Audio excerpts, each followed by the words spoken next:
এই মুহূর্তে আপনি বাংলাদেশে আছেন, বাংলাদেশ থেকে পরিকল্পনা করছেন ইউরোপের যে কোনো একটা দেশে গিয়ে সেটেল হওয়া যায় কোথায়।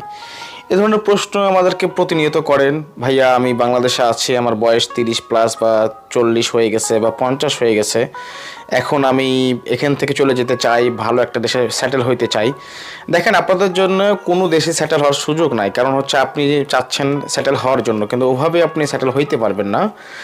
কিন্তু যদি আপনি ভাবতেছেন যে সেটেল হবেনি, তাহলে সবগুলো পথ বন্ধ হলেও একটা না একটা পথ খোলা থাকে। দেখেন, এই মুহূর্তে স্পেনে একটা পথ আছে খোলা, চাইলে আপনি স্পেনের অ্যাপ্লিকেশন করতে পারবেন, কিন্তু ডিরেক্ট স্পেনে ওয়ার্ক পারমিট ভিসা হয় না, ওয়ার্ক পারমিট ভিসা নিয়ে স্পেনে আসা যায় না।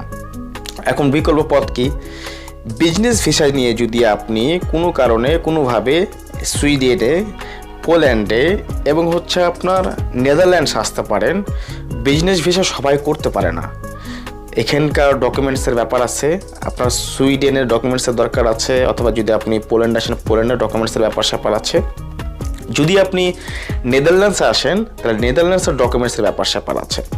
সো এই বিষয়টা নিয়ে আমি আপনাকে অ্যাসেসমেন্ট করতে পারি, আমি আপনাকে হেল্প করতে পারি।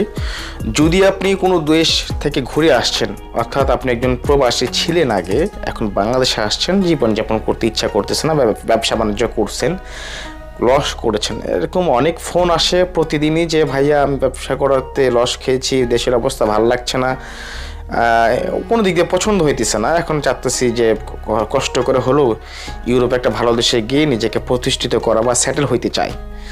আমি আপনাদেরকে বলবো, এমন কোনো ভিসা করতে যাবেন না যেখানে আপনার লস হয় বা ভিসা রিজেক্ট হয়। তো দেখেন, সাধারণ সাদা ফাইলে সব দেশে আপনি রিজেক্ট হওয়ার সম্ভাবনা থাকে 95%, কিন্তু যদি আপনি বিজনেস ভিসা করেন, বিজনেস ফাইল করেন, তাহলে কিন্তু 100% ভিসা হওয়ার চান্স থাকে। আপনাকে